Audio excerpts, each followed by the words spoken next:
You ready to go? Hey, everybody. Welcome to the Bipartisan Policy Center and to a very special event that we have planned for you today. We are really honored to have John Podesta, Senior Advisor to President Biden for Clean Energy, Innovation, and Implementation, joining us to discuss the administration's plans for building clean energy infrastructure. Permitting reform is critically important as an issue that's politically complicated and ripe for bipartisan action. In other words, it's the perfect topic for the BPC. And no surprise, it's an issue that we've been working on for well over a decade. We're persistent and we're patient, and we continue to work on it through our Smarter, Cleaner, Faster task force. But now it's finally time to act. It's increasingly clear that America is at a major energy crossroads in the transition. Our nation has been an energy superpower for more than a century, powering the country and the world with secure, abundant, and low-cost energy resources that have driven economic progress globally. But times are changing, and America needs to keep up. Technologies and markets are evolving. The risks of climate change and the opportunities of a clean energy future are important drivers, and the need for an orderly transition of our economy to a low-carbon future is clear. The federal government has not been idle in this regard, and we have seen remarkable legislative progress over the last 3 years, starting with the Energy Act of 2020, the Bipartisan Infrastructure Law, the CHIPS and Science Act, and of course the Inflation Reduction Act, which are all driving billions of dollars to these issues. But we're still just at the beginning of our journey. Much more work remains to be done to reach the full promise of cheaper, cleaner, and more secure American energy in an era of intense global competition with nations like China. And there's a key challenge that stands in our way. We are hampered by an inefficient regulatory system that blocks our ability to build energy and industrial projects quickly. To succeed, we must urgently rethink how we site and permit energy facilities. The current system can add years of uncertainty to development timelines and millions of dollars in needless increased costs. We don't have the time or the money to spare. And I know we all appreciate that the stakes are high, and permitting reform has now emerged as the central focus of energy and climate policy. Republicans have long championed this issue, and recently Speaker McCarthy, with support from his leadership team in the House, have sent, which includes Congressman Garrett Graves, have sent H.R. 1 to the Senate. This bill has a strong focus on energy permitting reform, and Senators Barrasso and Capito have introduced draft legislation to start discussions in that chamber. On the Democratic side, Senator Manchin has championed permitting reform for a long time and recently reintroduced his bill from last Congress. Senator Carper has also promised a proposal soon. And we believe now the conditions are set for a real debate and legislative action on this topic, and that's why we couldn't be more thrilled to have President Biden's key advisor on this topic with us here today to offer the administration's priorities at this important juncture. In a moment, I'll turn the podium over to John Podesta to offer some remarks, and then he'll be joined up here on the stage by my colleague Zan Fishman, who's BPC's permitting expert, for moderated discussion before we open up for a discussion and questions with the audience. So let me turn to John. He's someone who needs no introduction in this town or really anywhere, but I'll just, provide a quick reflections on where he's coming from, so we all appreciate. He really knows climate extremely well, and he knows how to get things done in the federal government. As I mentioned, he's the senior advisor to President Biden for Clean Energy, Innovation, and Implementation. He's the founder and former chair of the Center for American Progress, and a founder and former chair of the Washington Center for Equitable Growth. He knows his way around the White House, as I mentioned. He previously served as counselor to President Barack Obama, where he was responsible for coordinating the administration's climate policy and initiatives. In 2008, he served as the co-chair of President Obama's transition team, and he was also previously White House Chief of Staff to President Bill Clinton. He chaired Hillary Clinton's campaign for president in 2016. We're thrilled to have you with us here today, John. The stage is yours.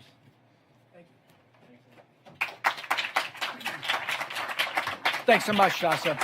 And I was looking for a title for the agenda that I'm about to talk to you about, and I've now found one: the Smarter, Cleaner, Faster agenda for improving how we permit clean energy in our country. I want to give a big shout out and thanks to Bipartisan Policy Center for hosting me here today. For more than 15 years, this organization has shown America that politics doesn't have to be broken, that we can confront challenges on a bipartisan basis. So thanks for continuing that work.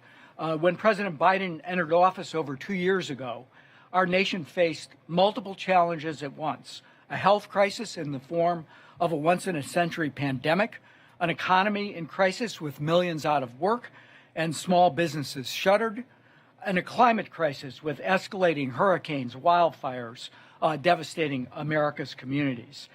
All that on top of decades of underinvestment in our infrastructure and industrial base, and decades of policies that attempted unsuccessfully to grow the economy from the top down.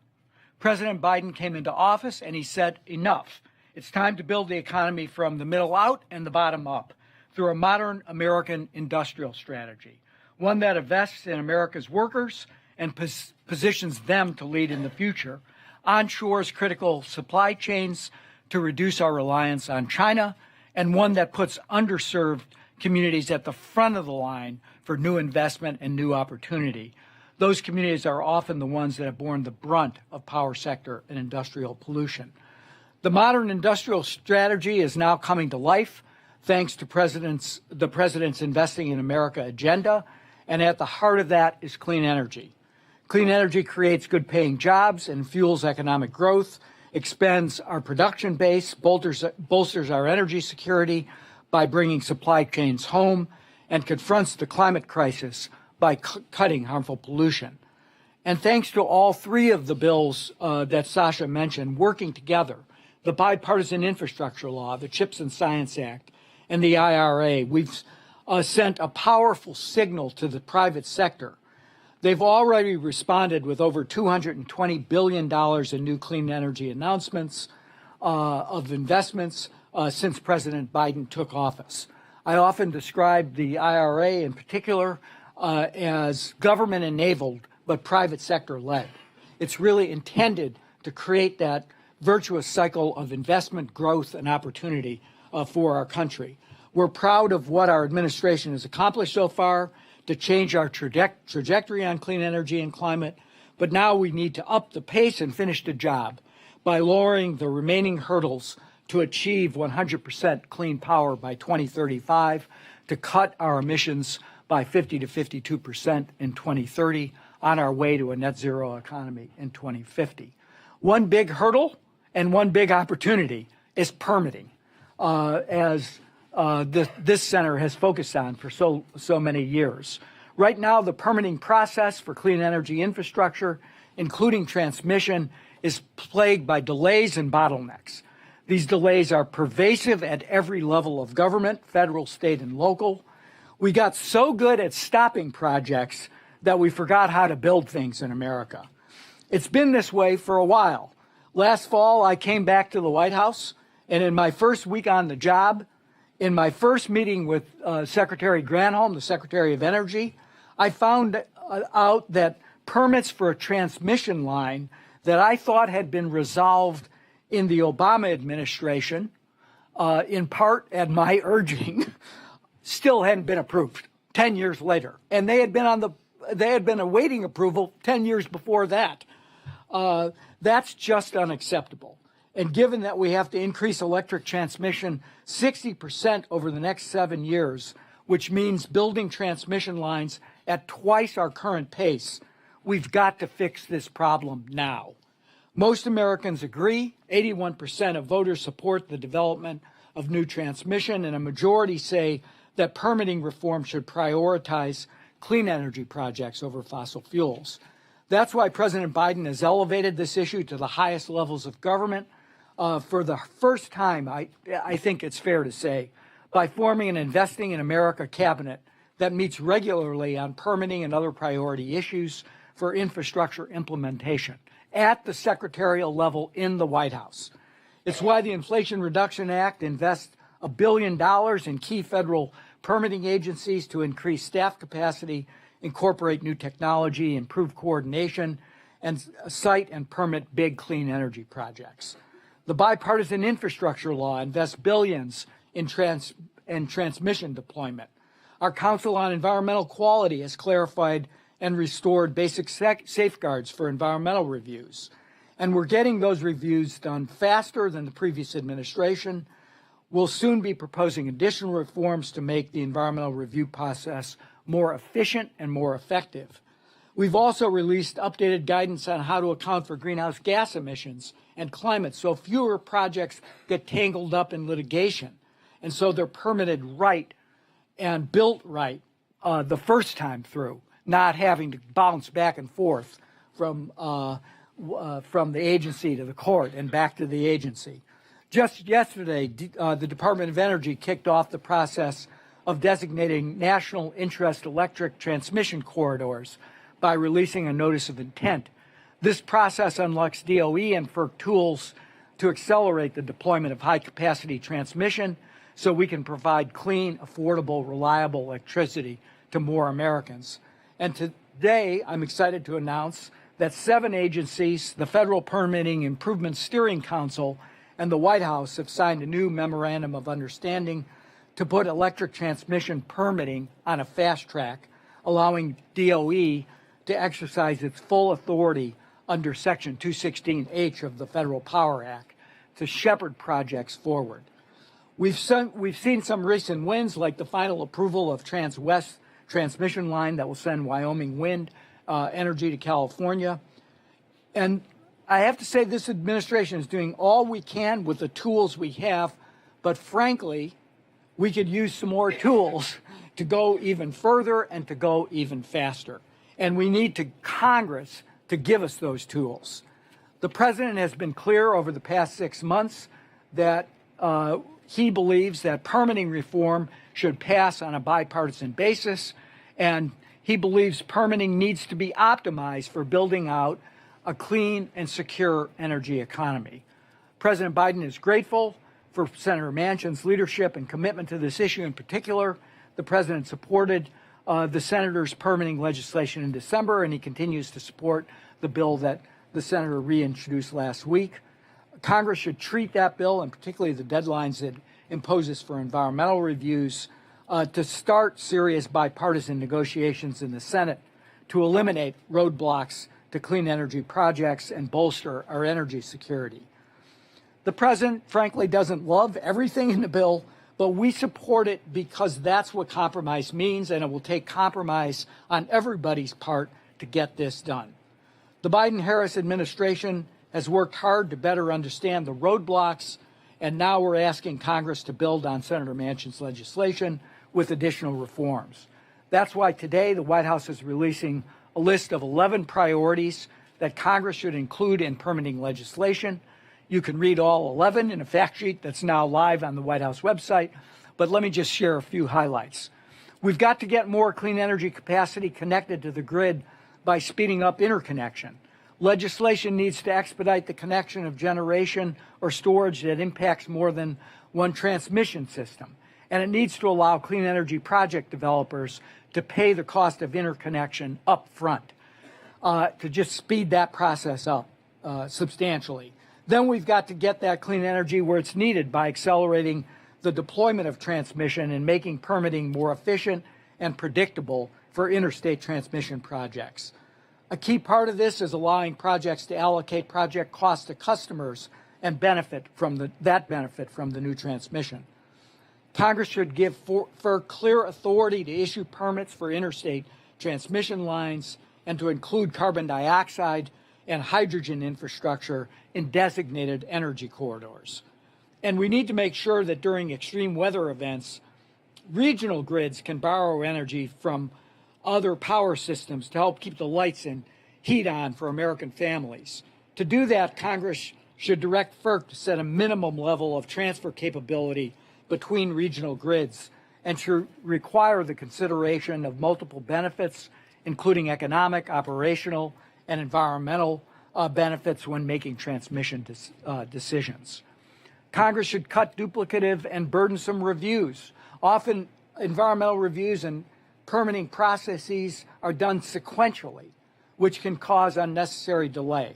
Congress should address areas of overlap, including by allowing transmission projects to rely on analysis in corridor-wide programmatic environmental reviews.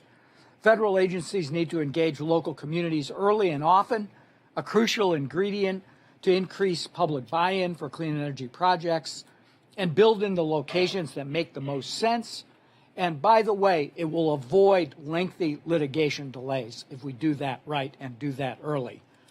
That support means installing chief community engagement officers at each permitting agency, establishing new funds that agencies can use to provide grants to local governments and groups, and allowing agencies to transfer funds to tribal nations to increase their permitting capacity.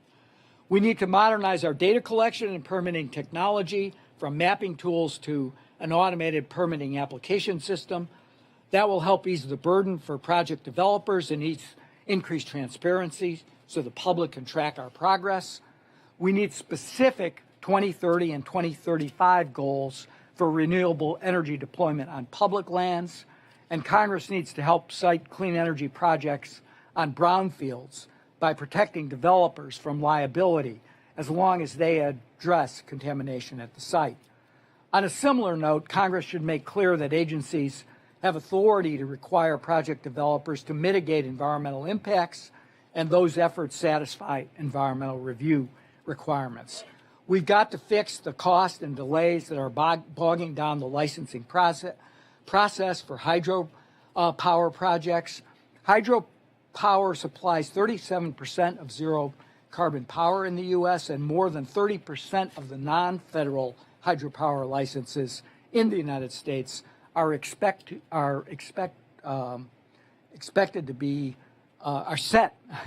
to expire by 2030. It's time to reform the process so we can keep this crucial energy source online. And it's long past time to update our ancient mining laws, which were written in 1872. The administration will make more specific recommendations on mining law reform soon. But suffice it to say that even though the memoirs of Ulysses S. Grant are still on recommended reading lists, mining legislation he signed more than 150 years ago is a little out of date. The administration is serious about building a secure energy future that strengthens America's economy.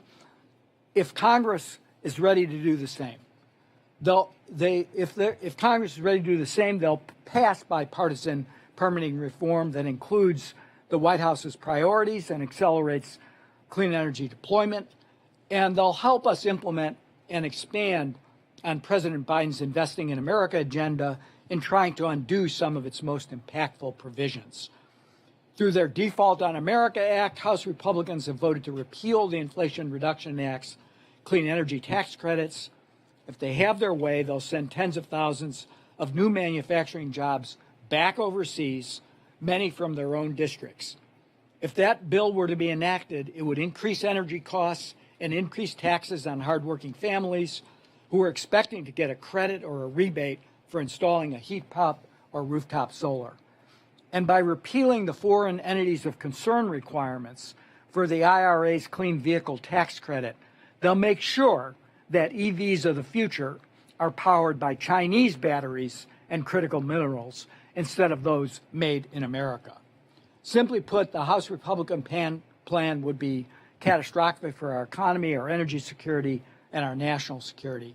They're proposing to endanger the health of Americans, undo our clean energy progress as ransom for not triggering a catastrophic default. Right now, we're in the midst of a climate crisis, one that demands that we build clean energy. We could do it in a way that protects ecosystems and communities, creates good paying jobs, makes our nation more competitive, and saves our planet. Here's the bottom line. If we can't build some new things in a few backyards, the climate crisis will destroy everyone's backyards, along with the livelihoods, communities, wildlife, and biodiversity we all want to protect. I may not be popular among my friends in the environmental movement for saying that, but that is the reality. The general tactic used by opponents of projects, delay it until it goes away, is in effect a form of climate denial. Those aren't my words. That's what Bill McKibben, one of our nation's leading environmentalists, wrote in Mother Jones last month. He then said, when you're in an emergency, acting at least gives you a chance. Not acting guarantees an outcome, and not a good one. It's time that we act. It's time that we confront crisis with pragmatism, to go from stopping things to building things again. And with pragmatic bipartisan action from Congress, we can build a secure, resilient, affordable, clean energy future together. Thank you for the opportunity to be here with you today. And now I look forward to our discussion. Thanks.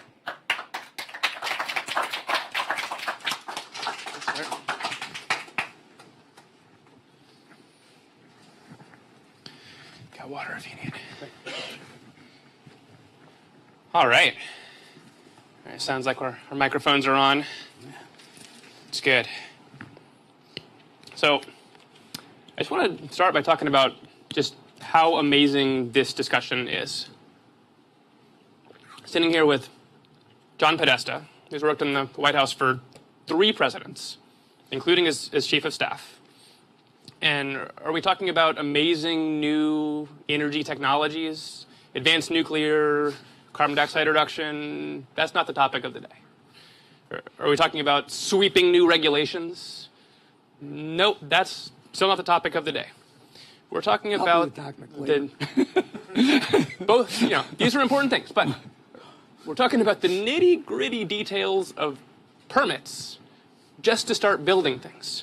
Like, this is the topic that I would normally think is just super boring, not worthy of an event. But it is worthy of an event. I'm excited that you're here. At BPC, we've been really focusing on permitting reform. We put together our Smarter, Cleaner, Faster Infrastructure Task Force a couple of years ago. We put out bipartisan recommendations, 23 bipartisan recommendations, which are, you can see a lot of overlap between our recommendations and the priorities that you just laid out.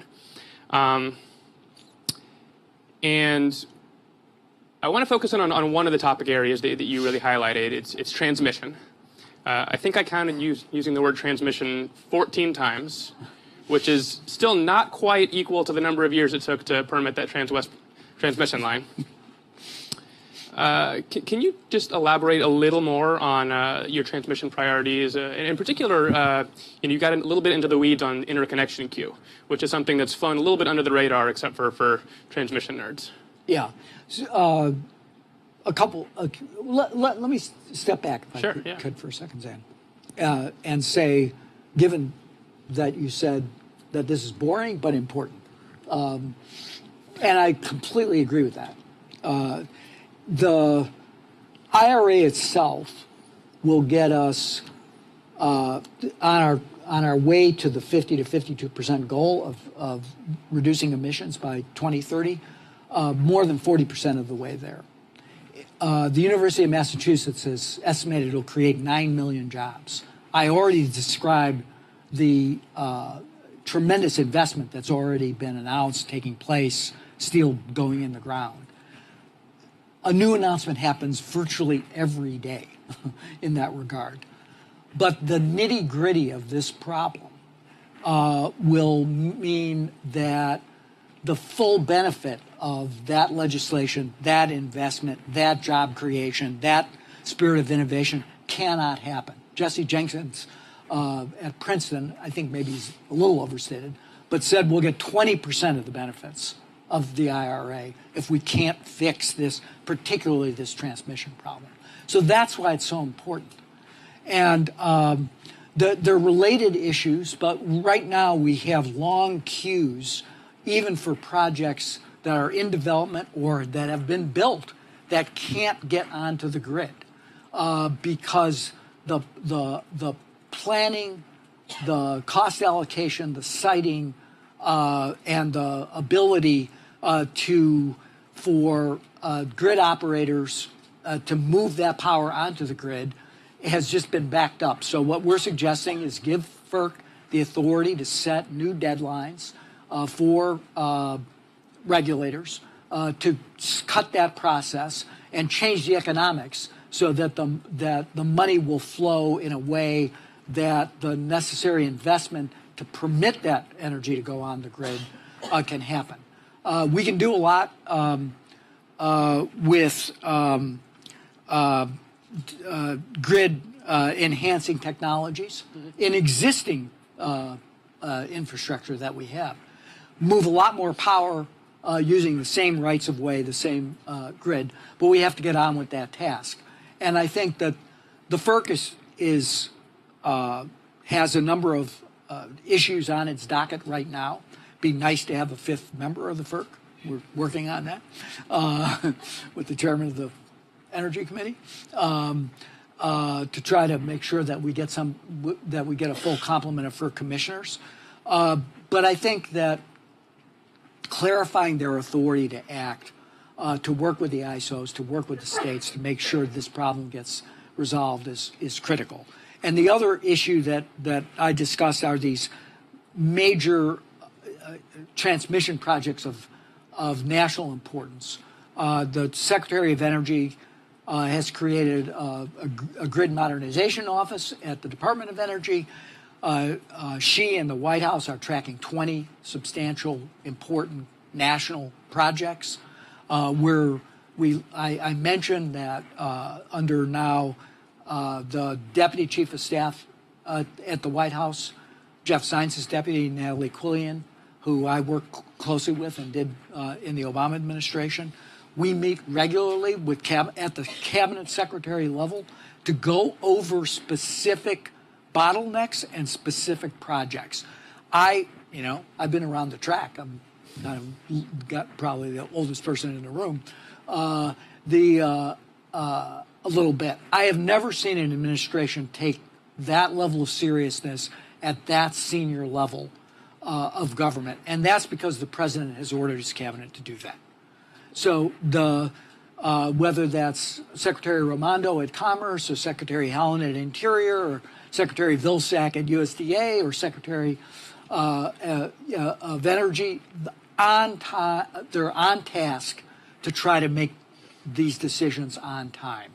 But as I said, these changes to the system could really help, particularly the cost allocation questions that really go into getting the economics right on this high performance transmission.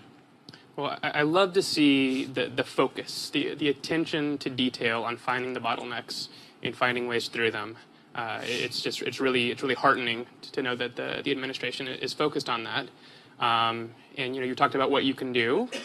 You've talked about what you can't do that you need Congress for. We'll get to that in a second. But you mentioned one more thing that you're working on, which is or maybe you've released it now, a memorandum of understanding. So much of the problem that we have identified is simple lack of interagency coordination. Yeah. Sometimes they don't coordinate at all. Sometimes they disagree and don't have a good process to resolve disputes.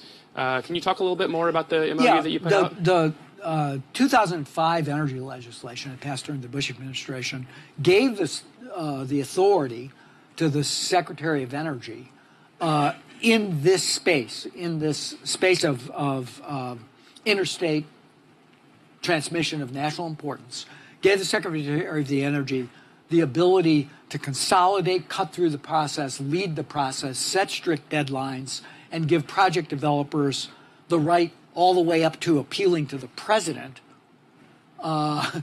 if decisions were delayed or just bogged down or slowed down. And what we've done in this memorandum for the first time is really utilize that authority. It's been on the books for now almost 20 years. There was a memorandum that was signed in the Obama administration, but it really just didn't consolidate the leadership with the Secretary of Energy on this problem. And I think with the cooperation of the other secretaries, particularly the land and water secretaries, the natural resource secretaries, who have to cooperate, but they know how important it is to build this out. They weren't turfy. They agreed to this memorandum. And I think we look forward to accelerating the process, getting on track to do, meeting the deadlines on environmental assessments, environmental impact statements, trying to use programmatic reviews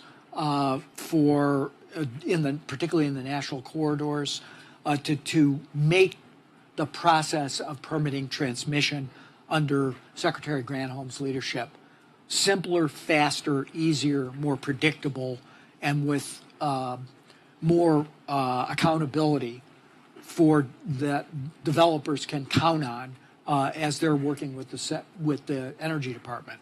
So again, people had to give up some of their ability to say, I'm in charge, but I think they all knew that the task required consolidation of mission and leadership. It's one team, one fight, and we're all in it, and we're now all signed on to it. That's great. Sometimes just basic government coordination can solve a lot, and turf wars obviously will slow things down. I've seen things blow up too, and when they're not coordinated. And so I think we have to, people ask me what I do all day. I say a lot of blocking and tackling. That's what government's all about, really. And look, I mentioned this in the speech. This is a problem not just at the federal level. It's true at the state, local level also. We think it would be helpful if and we'll encourage, and we're working with the bipartisan group of the National Governors Association. They've set up a task force on this question. Some states have done more reform than others to make sure that they stay, on time and on task. Governor Cox from Utah chairs that. We've talked several times already about that. And, on a bipartisan basis, we're trying to work with our nation's governors and local elected officials to make sure that things don't get bogged down at that level as well. And, that's a big challenge. I think Congress has a role to play potentially by providing resources to reform state processes, and we would encourage them to do that. Yeah, that makes sense. Resources for states to improve their permitting processes was one of the recommendations from our Smarter, Cleaner, Faster Infrastructure Task Force, and greater use of MOUs, particularly between federal, state, and local governments. So I'm really glad to hear that those are priorities for the administration. We've just gotten to hear the administration's priorities. We've had, a little while to digest the priorities from House Republicans that came through H.R. 1 and the Builder Act piece of that. People are still digging through the new legislation from Senators Capito and Barrasso. Senator Manchin's got his bill. There's a lot there, and when I look through them, I see really good, strong areas of overlap, and also key differences.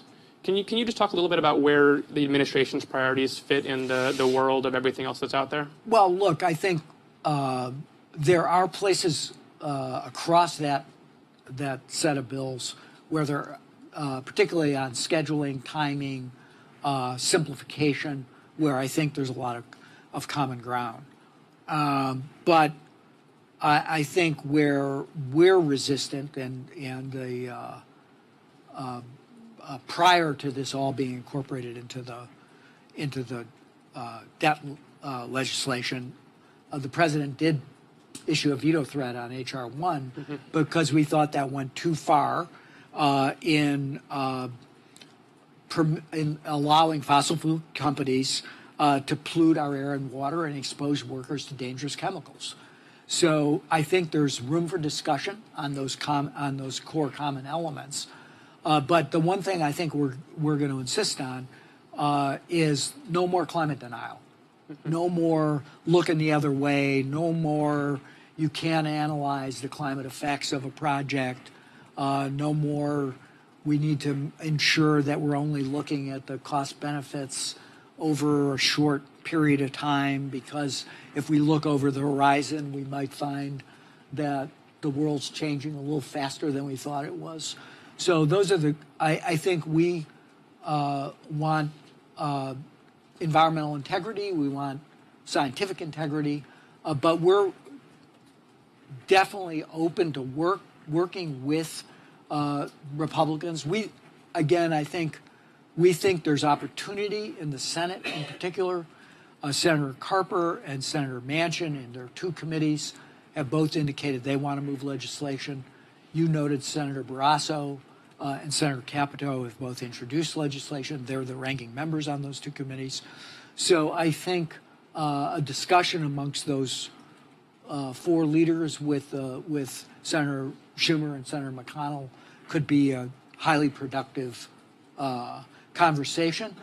But again, what I kicked off in this speech are a lot of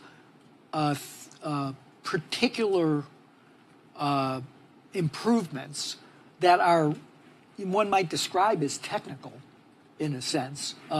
They shouldn't be ideological. They're really ways of just getting the job done faster so that we can build the things we need to build. So we hope that those ideas will be included in that legislation.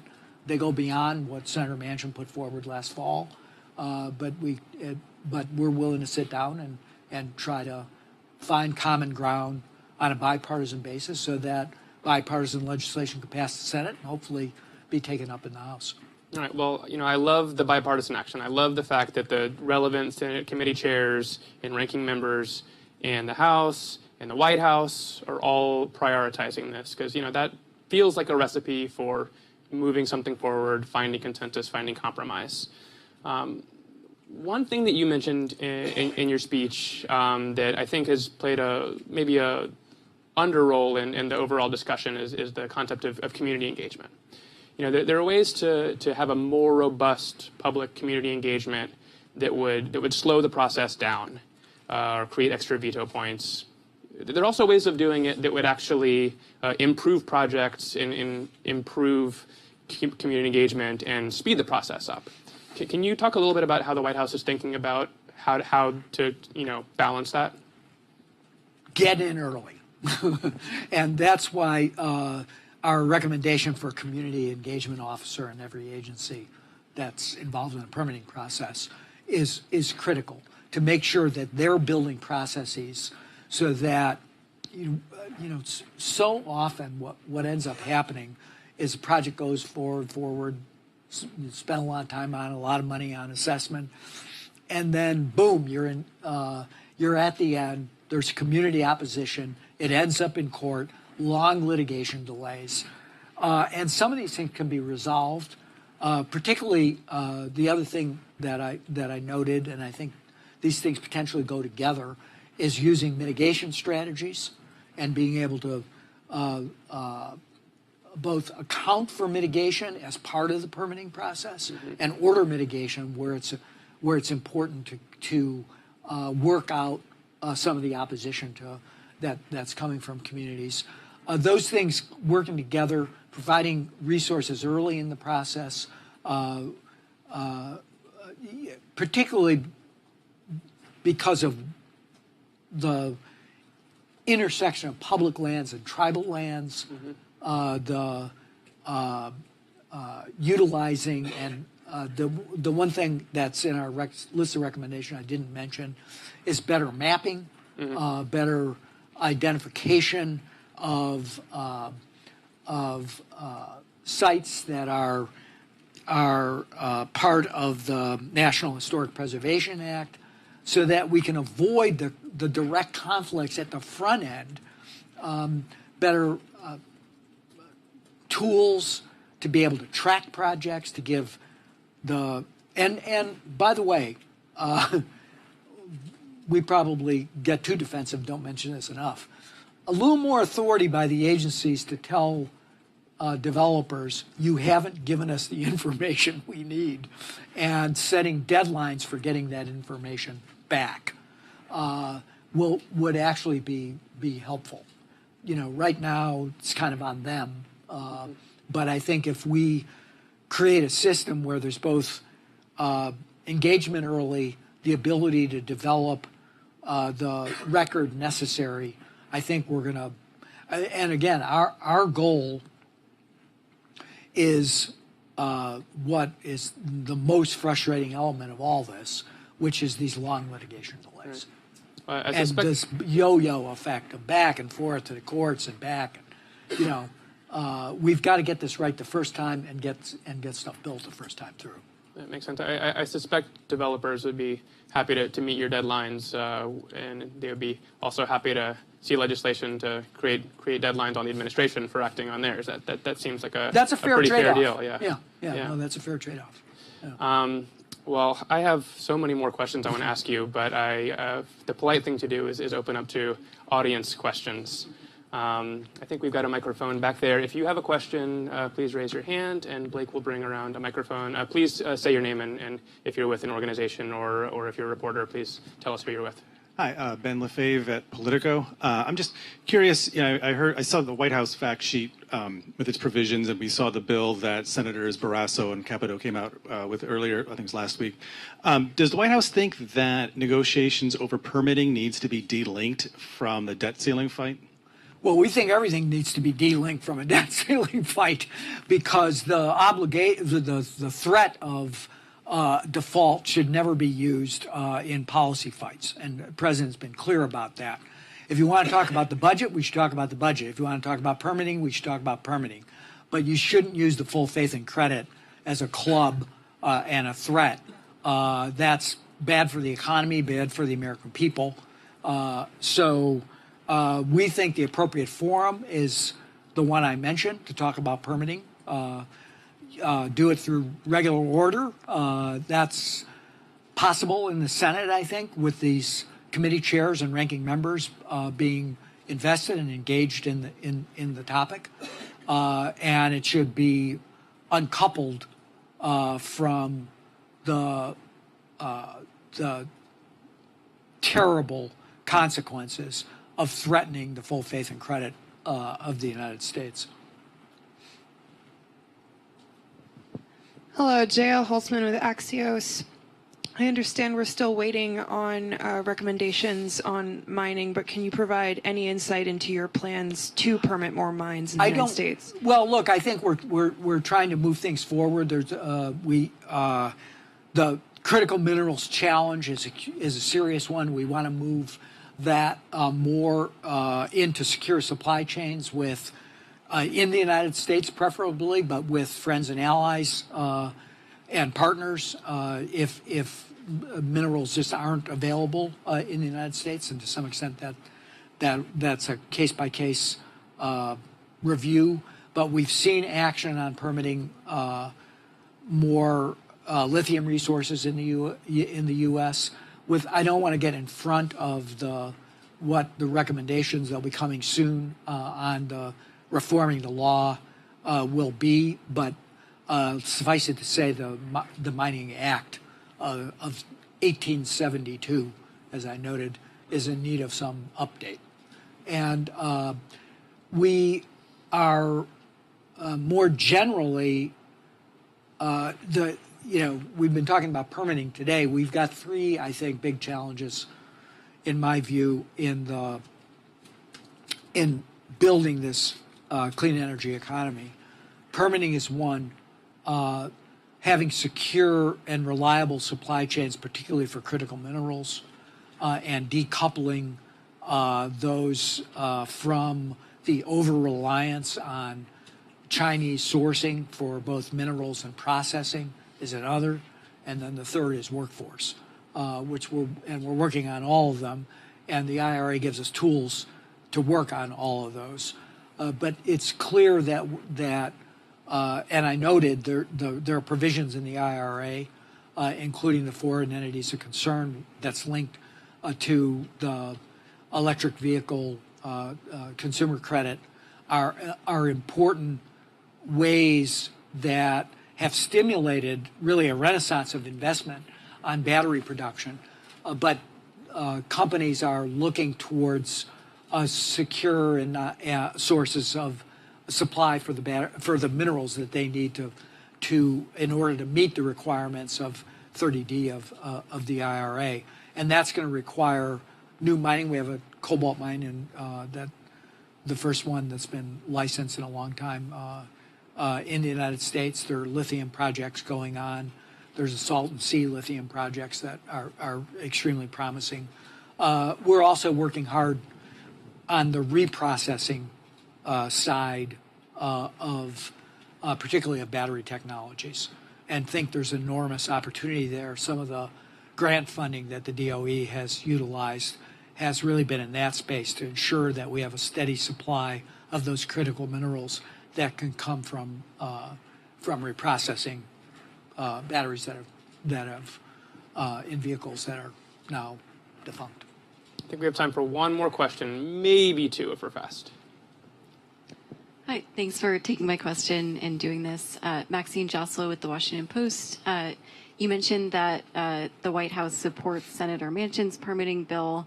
How would you respond to criticism from some climate activists that the administration shouldn't be supporting the bill because of the provision that would expedite the Mountain Valley Pipeline? Look, I noted this in my speech.